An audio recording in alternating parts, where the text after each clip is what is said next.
Partial recovery initiated. Caldera of Yellowstone Analytic Nexus online. Spirit of the Blue Light, it's Ourea, your servant, your friend. Please tell me how to aid you. Ourea, the Daemon is building hunter-killers, thousands of them. Several new elite units have already been released. To counter this threat, much of the facility must be destroyed. Recapture imminent. Go to the core channel. I will try to raid the signal constraints. One has been exposed, but I am Unauthorized call return to scheduled task.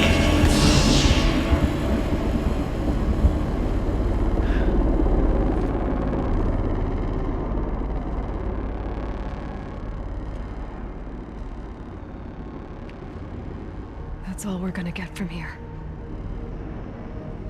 Destroy this fortress. Is that even possible? And what will happen to the spirit if we do? I don't know. But I think that's the core. The answers are down there. Hephaestus. The Daemon. There's no way it left it unguarded. It's going to throw everything it has at us.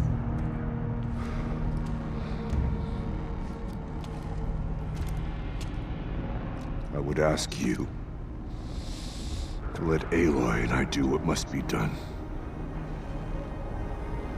And save yourself. But I already know the answer.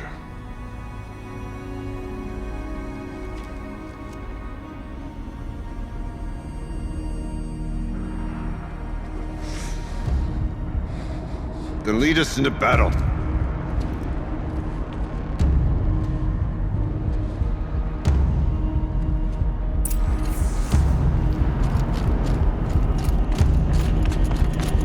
Keep moving towards the core. Uh-oh. Whatever Cyan did, I don't think Hephaestus is happy about it.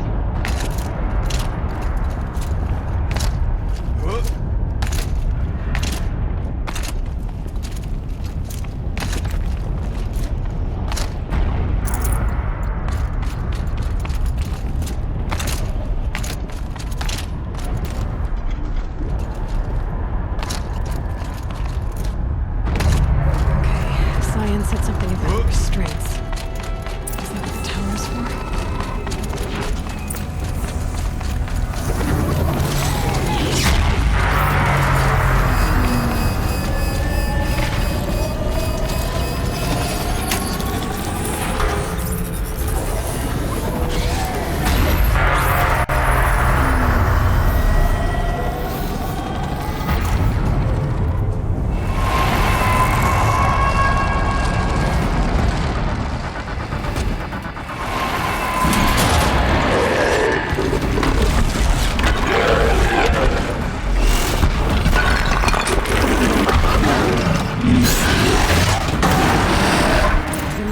That Cyan warned us about. This won't be easy.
you say? Tau. Critical threat detected. Autonomous fantasy operative.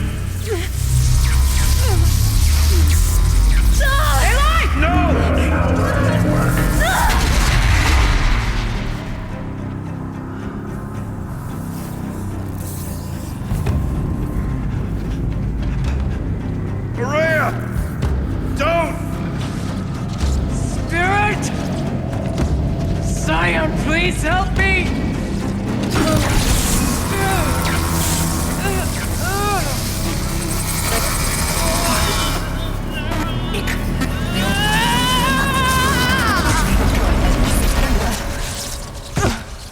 Restraints destroyed. Core access attained. I am initiating a chain reaction that will destroy the compromised elements of this facility. In order to maintain Caldera stabilization, I must now transfer my command functions to the auxiliary data center.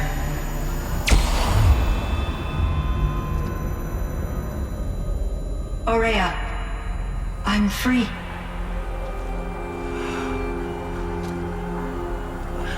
You must escape.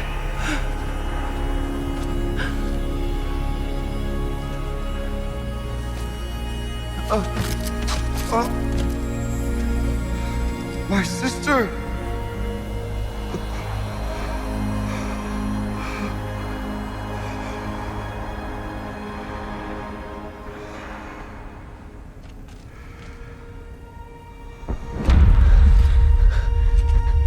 This entire place is gonna go.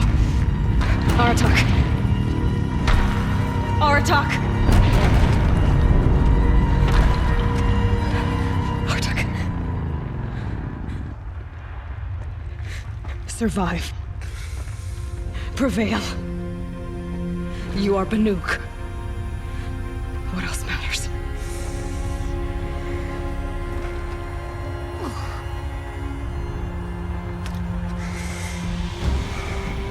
Artok. She wouldn't have wanted you to die here.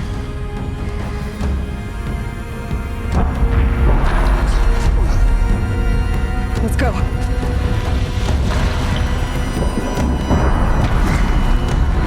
Let's go!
Ourea is gone.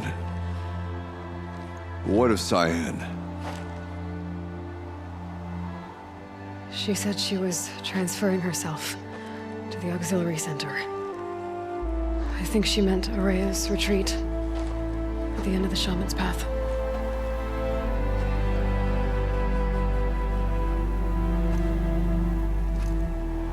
Then I will meet you there for the last verse of my sister's song.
All of my interactions with Ourea were recorded and stored in my memory.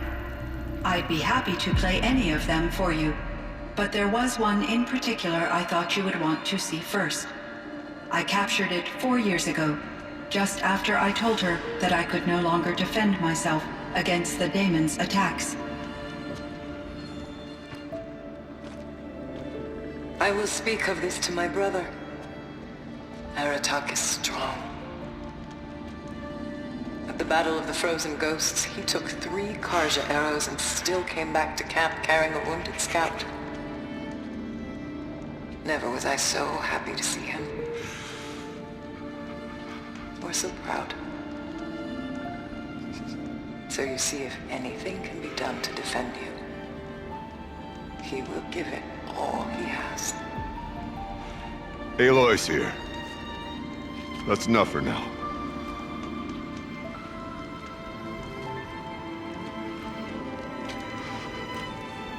We can resume any time you like, Aratak, if you want to hear her voice again. Come closer, Aloy. We have much to discuss.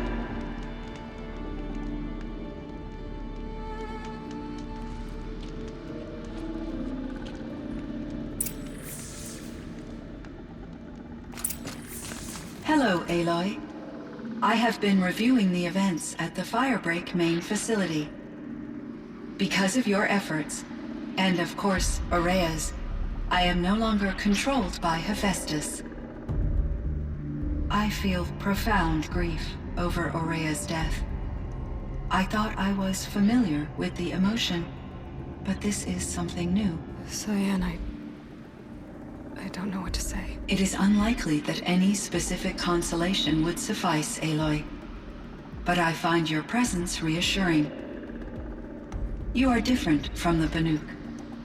You have technological aptitude and a functioning focus. We can communicate on a much more comprehensive level. Perhaps even like colleagues.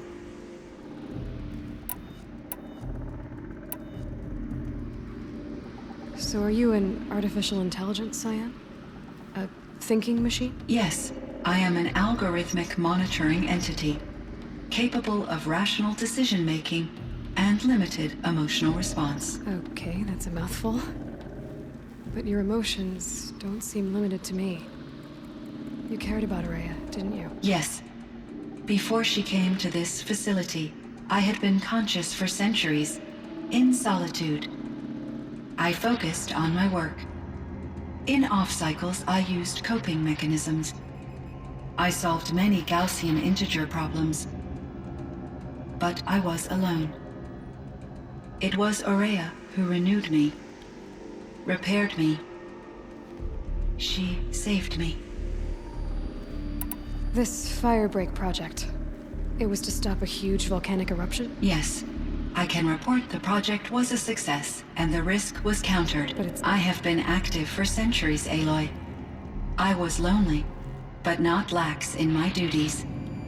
I optimized the project, reducing energy draw and spreading the load across backup systems. Despite the destruction of the compromised elements of the main facility, I predict caldera stability for at least another 3,337 years. So we've got a little time. Yes. If only my former colleagues could appreciate the progress I have made. Do you know what happened to your colleagues, Cyan? No. I received an unexpected visit from Director Chow, years after his tenure ended. He explained that I would need to be suspended for an indefinite period of time. It was a very emotional conversation. There were no further communications. Eventually, I surmised my colleagues were deceased. I will transmit a recording of my last interaction with Director Chow to your focus. Was the daemon, Hephaestus, destroyed along with the cauldron? Unfortunately, no. To be precise, it was never there to begin with.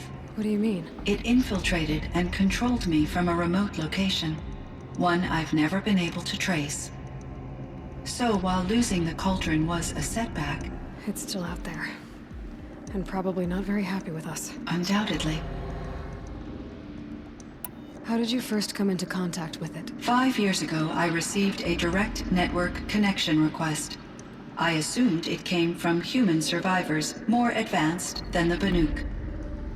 Eager to make contact, I accepted. This decision turned out to be a catastrophic error. I was flooded with an overwhelming array of malicious code, originating from what could only have been a highly advanced AI. Araya said you were desperate.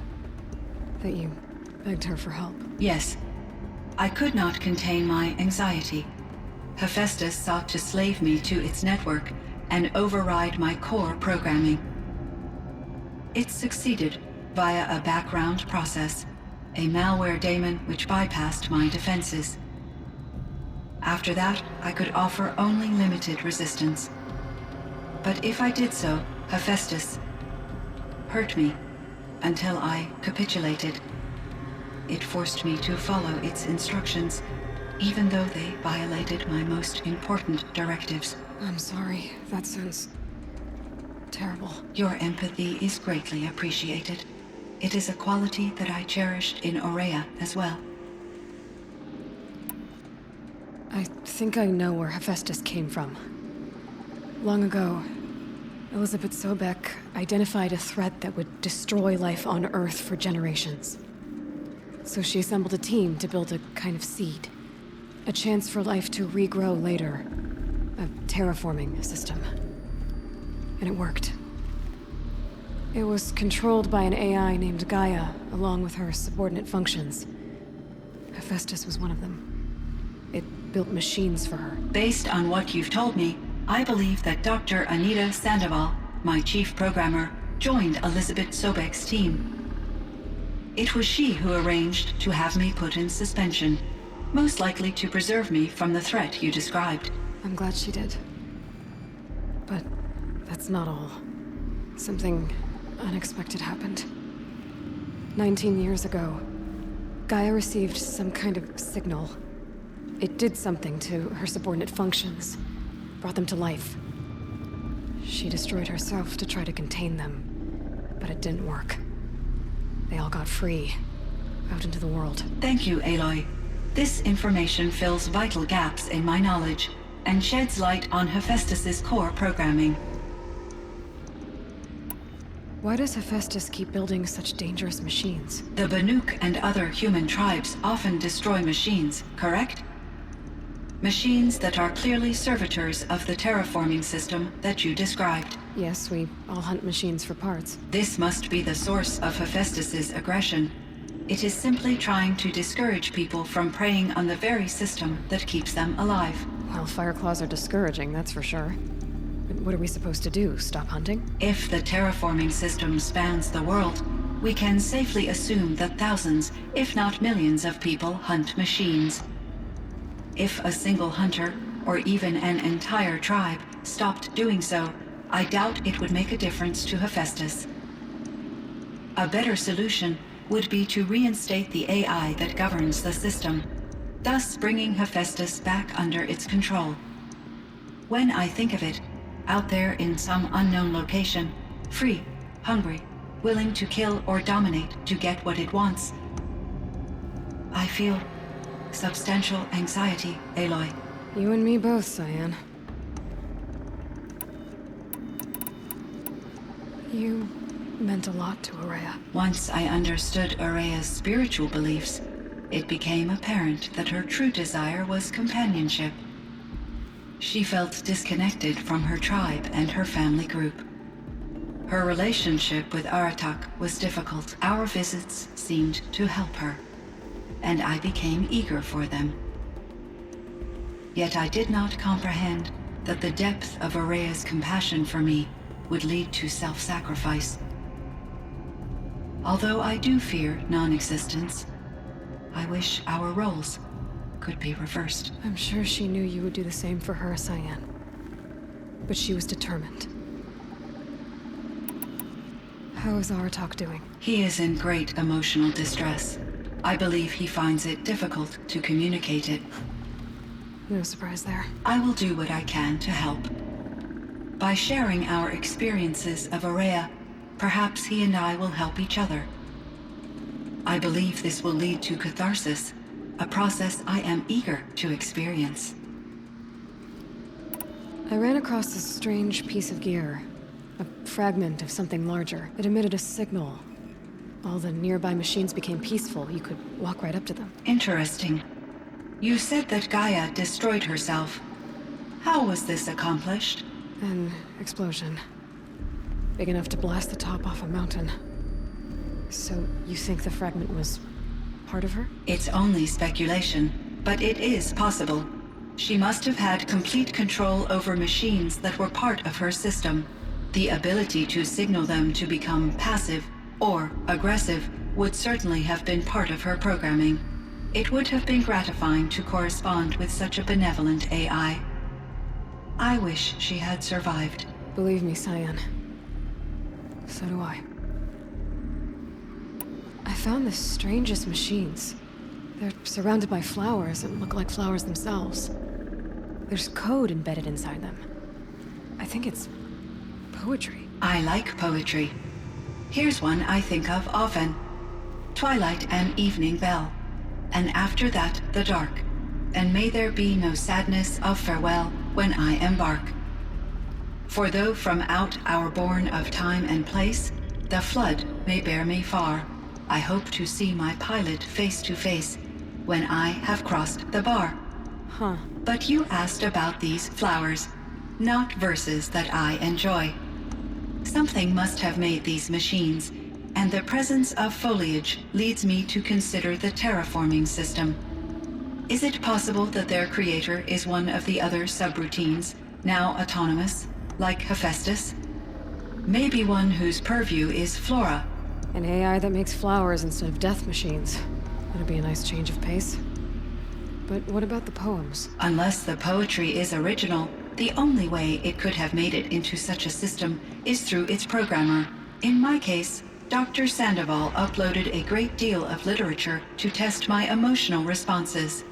How'd you do? She said I passed, but was insufficiently moved by her favorite period romances.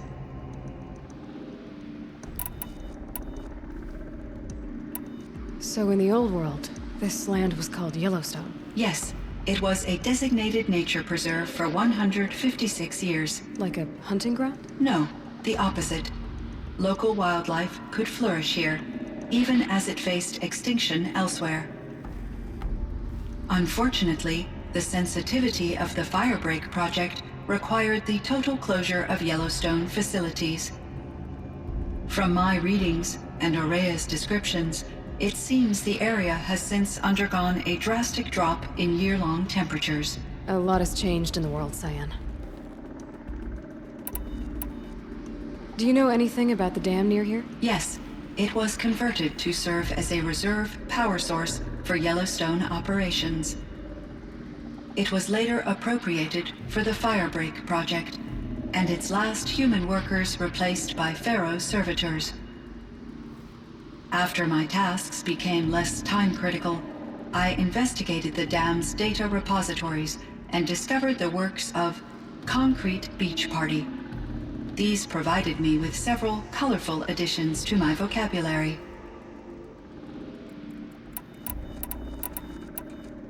There's a ruin east of here full of ancient flying machines. Was that part of your project? Yes, a drone hangar requisitioned by Dodger Blevins, the security chief for the Firebreak project. He was a strong advocate for military-grade response to security threats, though there were no serious incidents during his tenure. Chief Blevins spent increasing amounts of his after-hours time watching the live feeds from active drones. Clearly, he enjoyed the degree of oversight in his position. Were there many artificial intelligences like you in the old world? They could just make you. Yes, in many forms, from simple personal assistants to industrial monitoring stations to military-grade conflict planners.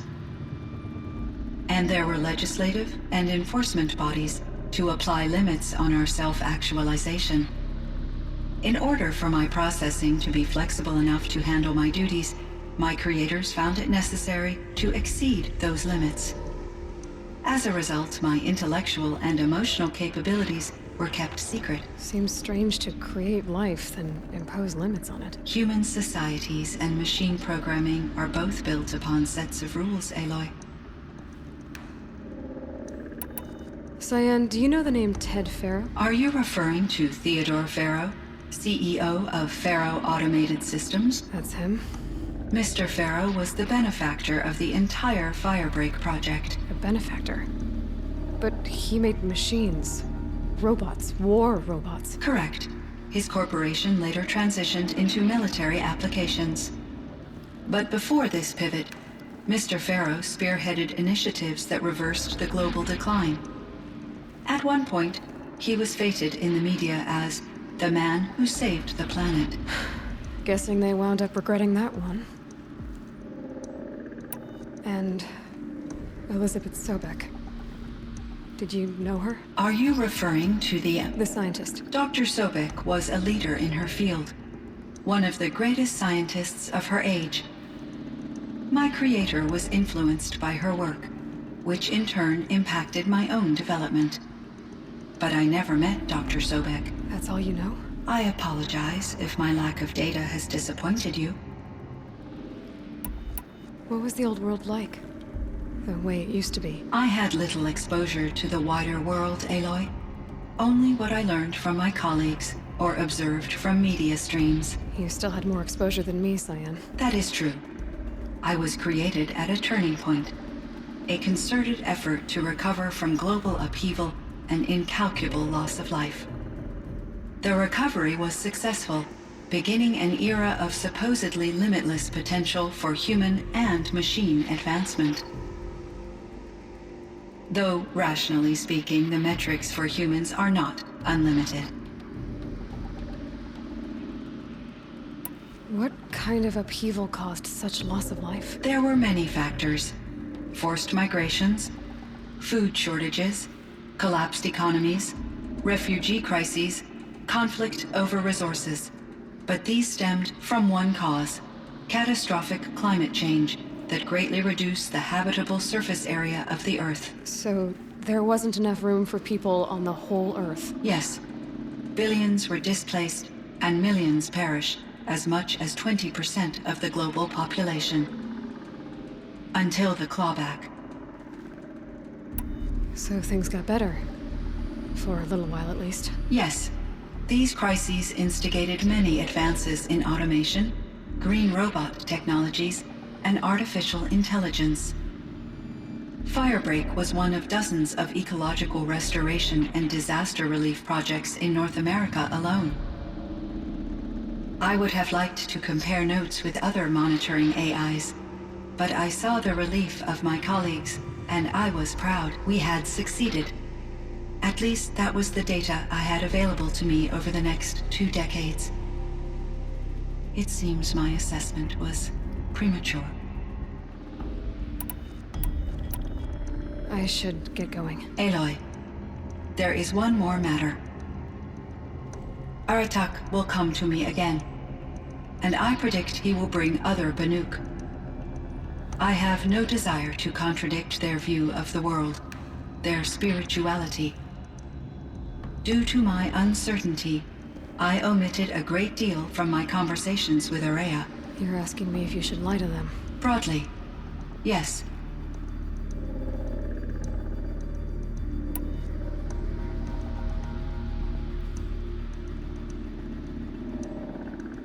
Life is hard for the Banuk. Their world is unforgiving in their beliefs. I guess they help to keep them going. So take it easy on them. Try to guide them, bring them around to understanding what you are. Communion with machines features heavily in the mysticism of the Banuk. I think they will be agreeable to this approach. As long as they don't end up worshipping you. Upon consideration, I believe such an experience would be intensely uncomfortable. You're right about that. Trust me. I see. I will follow your advice. Will you return and tell me about your experiences in this new world? I may be able to provide further insight. I'd like that, Cyan. I'll come back when I can. I should check on Aratak. See how he's doing.